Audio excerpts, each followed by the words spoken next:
হচ্ছে। প্রায় 1 থেকে 200-র উপরে আমরা আহত হয়েছি। আমাদের সন্ত্রাসীদের মতো ককটেল মারলেন। সারা বাংলাদেশের যত শিক্ষক আছেন, যত উপজেলা আছেন, সকল জায়গায় খবর দিয়ে দেন সবাই যেন কালকে থেকে কর্মবিরতি করে। খবরদার, আবারও বলছি, পূর্ণ দিবস কর্মবিরতি করে। খবরদার, যারা আছেন গাদ্দারি করবেন না। চাকরির ভয় আপনাদেরও আছে, আমাদেরও আছে।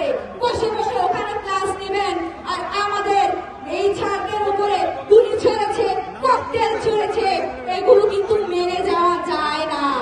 তাই আমরা এই কিছুক্ষণ আগে হসপিটাল থেকে আসলাম। সকলের অবস্থা, কারো পা ভেঙে গেছে। নাম প্রকাশ করছি স্যার, নাম অনেক হবে।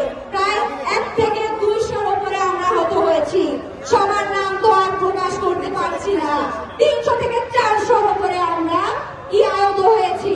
আমরা ইনশাআল্লাহ আস্তে আস্তে আরো জানবো। আল্লাহ রহম করুক, জানি না আমাদের কোন শিক্ষক জানি ইতিমধ্যে আমরা শুনতে পাচ্ছি যে মৃত ঘোষণা হয়েছে। আমরা সম্পূর্ণ তথ্য না জেনে আমরা প্রচার করছি না।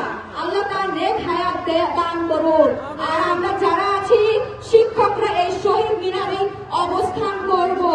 এই জন্য এসেছিলাম, জীবন মান উন্নয়নের জন্য না। আজকে কি করলেন? আমাদের সন্ত্রাসীদের মতো ককটেল মারলেন, রাবার বুলেট মারলেন। সেই ফ্যাসিস্ট আমলের কি পুলিশদের দ্বারা আমাদেরকে গণপিটানির মতো দিলেন। নির্লজ্জ জাতি আমরা, যেখানে কিনা শিক্ষকদের গায়ে ভাবে হাত তোলা হয়। সারা বিশ্বের সব জায়গায়, এমনকি সংসদে পর্যন্ত আমেরিকার জায়গায় শিক্ষকদের সসম্মানে যেতে দেওয়া হয়। আর আমাদের সামান্য রাস্তায় এসেছিলাম। রাস্তা কি কারো বাপের কেনা নাকি যে রাস্তায় নেমেছি দেখে আজকে আমাদের গণপিটুনি দিয়ে আমাদেরকে এখান থেকে উচ্ছেদ করছিলেন? তেমন কিছুই করি নাই। শুধু আমাদের এক পুলিশ স্যার, তার কাছে আমরা শান্তিপূর্ণভাবে কলম উপহার দিয়েছিলাম। কিন্তু সেই স্যার আমাদেরকে একদম বুঝাই দিল সেই পুলিশ যে ভুয়া আছে, আগেও ভুয়া ছিল, এখনো আছে। আমরা ব্যাক করছিলাম, সেই ব্যাকের সময় কিভাবে ওখান থেকে ককটেল মারলো কিংবা রাবার বুলেট মারলো। তার মানে কি তারা কি পূর্ব পরিকল্পনা নিয়ে এসেছিল? আমরা কিন্তু আসিনি। আমরা শুধু আমাদের নিজেদের ন্যায্য দাবির কথা বলতে এসেছি।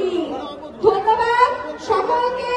আবারও যারা বাংলাদেশের বিভিন্ন পর্যায়ে আছেন আমাদের এখানে সকলে চলে আসেন। আমাদের এখানে আরো যারা অনেকে আহত হয়েছে, অনেককে